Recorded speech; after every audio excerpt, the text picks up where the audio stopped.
Alô, olá, olá, você que tem acompanhado, né, os vídeos desse canal.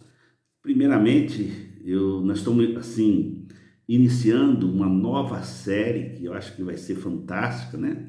Uma série sobre curiosidades bíblicas que vai te ajudar muito a entender a história das nações, segundo, né, a palavra do nosso Deus. Então, se você é assinante do nosso canal, eu quero te agradecer, né? Dá uma certificada se a sua inscrição está ativa, né?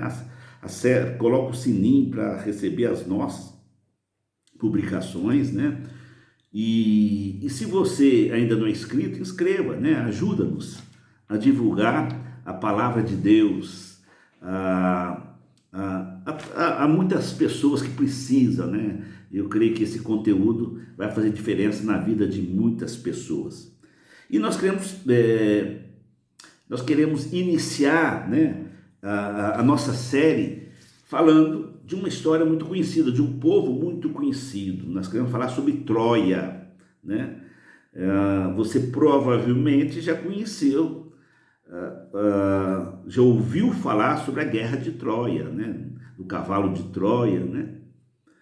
Então hoje nós vamos estar meditando sobre o mistério, os segredos que envolvem a cidade de Troia.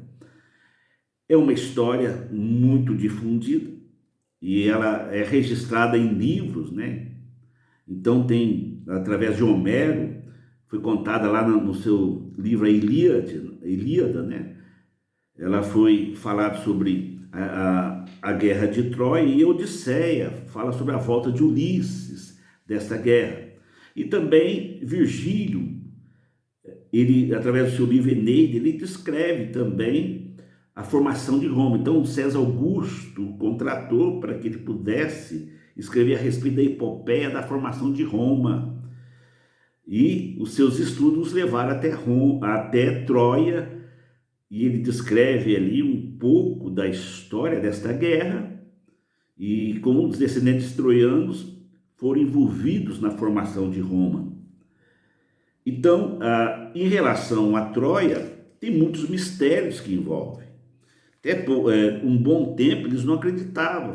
Muitas pessoas até hoje questionam: será que essa guerra é um mito? É um conto que foi escrito ali por Homero? Foi uma ficção? Então essa dúvida, né, até hoje ela permanece. Alguns ainda duvidam que foi exatamente dessa maneira. E também alguns ainda duvidam até que Homero existiu. Então que provavelmente não foi ele o autor desses livros, né? E por bom tempo essa dúvida persistiu. Mas aproximadamente lá para o século XIV, foi descoberta na Turquia as ruínas de uma cidade parecida ali, baseada, né, na história de Troia. E o roteiro desses arqueólogos foi baseado nos livros de Homero, ali da Odisseia, principalmente, dele, quando Ulisses volta para sua terra, um pouco também de Ilíada. Então, ali, escavando ali, eles descobriram uma ruína a respeito de uma grande cidade. E depois, com muitos anos, foi estudando, chegar à conclusão que realmente Troia existiu, e não só existiu, que era uma cidade esplendorosa, importante, que ela foi destruída várias vezes, pelo menos 9 vezes, né? Estava sob 9 camadas, uma cidade reconstruída. E era uma cidade muito imponente, com muita riqueza. Eles encontraram muitos dados arqueológicos, né? Muito material que comprovaram isto. Então hoje fica essa pergunta: então quem que é Troia, né, queridos? Se ela existiu, né? O que representa? Então Troia, para a gente entender bem, no contexto aí, voltando para a Bíblia, ela ficava na região de Troade, que nas cartas de Paulo se refere a esta região. Então, Troia era muito bem localizada, ela ficava na divisa ali, ó, entre a Ásia e a Europa. E naquela época, né, havia disputa de dois grandes impérios. Em que época é essa? Foi uma época histórica, nesse contexto histórico, para você entender, é quando o Império Egito foi destruído, estava encerrando a Era do Bronze e começando a Era do Ferro, né? E com a queda do Egito, muitos povos começaram a ocupar aquela região. Então, houve uma migração dos indo-europeus ali para aquela região mediterrânea. Então, os dóricos fizeram uma revolução ali, que deram origem ao espartano, a Esparta, né? E também os jonos, que deram origem a Atenas, né? Atenas, ele formou a sua expressão um pouco depois. Então, naquela época, era Mecenas. Então, que participou da guerra, aquela confederação, né? Quatro reis se juntaram ali para invadir Troia. Então tem Mecenas, né? O rei de Mecenas, o Aquiles, né? Que era rei de uma ilha, Ulisse também, de uma região, e Esparta. Então são quatro reis que invadiram. E Troia também tinha reinos junto com ela, os trácios estavam com elas, os trácios que deram tanto trabalho depois para os romanos, né? Então ali tinha dois impérios, né, que se disputavam essa rota comercial. O Império Grego, que ainda estava formando, e Troia. Então era o Ocidente contra o Oriente. Troia do lado oriental e a Grécia do lado ocidental. E houve uma disputa muito grande pelas rotas comerciais. E pela história nós sabemos que os gregos, depois de 10 anos, com muita dificuldade, venceram os troianos. Então Ulisses, que usou essa estratégia tão conhecida aí, do cavalo de Troia, que vocês conhecem, mas o importante é que houve uma disputa comercial. Então ali também estavam, né, os fenícios naquela região. Os fenícios eram dos integrantes dos povos do mar, que tinham destruído o Império Egípcio.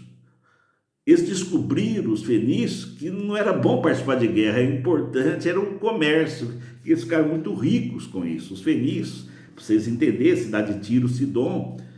Então eles avançaram muito, foi até na Espanha, formaram cidades, porque eles conheciam muito a navegação, entraram em Canaã. Você conhece aí a história de Canaã, os seus ídolos Baal, era dos fenícios, Líbano, um pouco lá na Síria.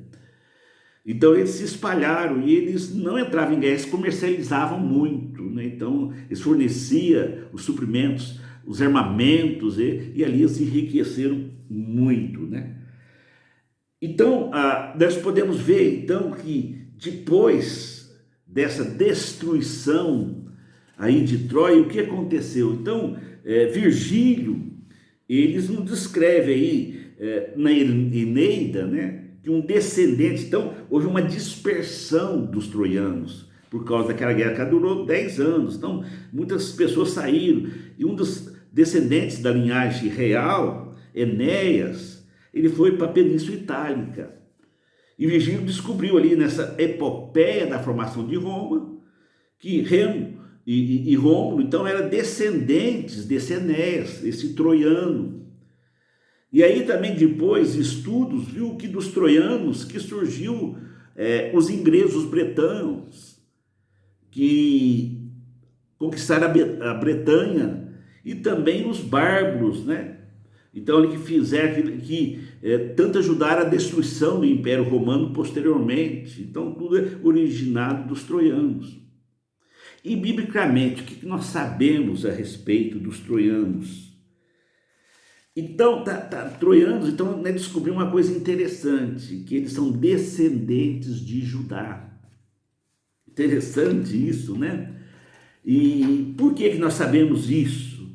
Então, fala a respeito dos Dardanos, que foi neto de Tros, que foi quem originou ali os troianos. Esse Dárdalos, então, nós vemos lá no livro de Gênesis, capítulo 38, verso 29 e 30, diz assim: e aconteceu que quando ele puxou de volta a sua mão, eis que o seu irmão saiu, e ela disse: como foi que rompesse essa brecha, seja sobre ti? Por isso o seu nome foi chamado de Pérez.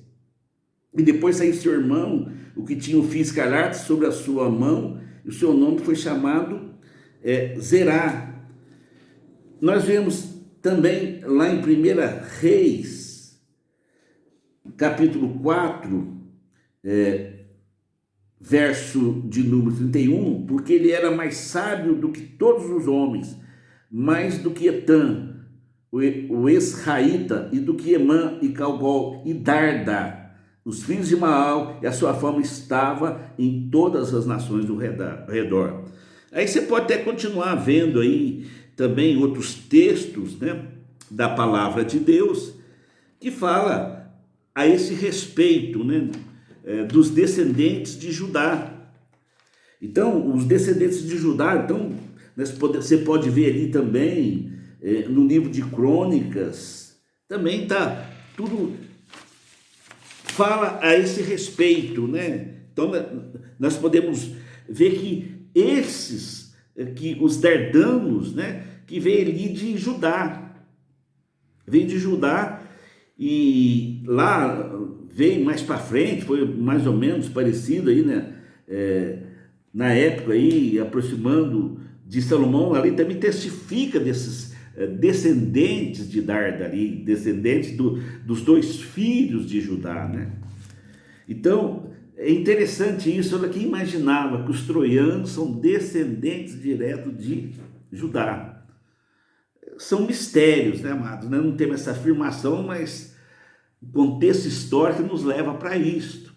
E outro dado interessante que eu quero falar com você é que os fenícios que estavam ali em Troia, porque eles eram comerciantes, como estavam também sempre ali em Canaã, que acompanharam ali o povo de Deus, e muitas vezes ali traziam influências, né? Então ali os fenícios levavam a cultura para toda a região, né? E por causa do comércio eles transitavam tudo, tanto que Baal cresceu, eles foram os grandes incentivadores da adoração de Baal. E é interessante, eles comparavam Mercúrio, e é interessante isso, né? Então, eles comparavam Mercúrio e Júpiter, filho de Zeus, eles comparavam como Deus de Israel.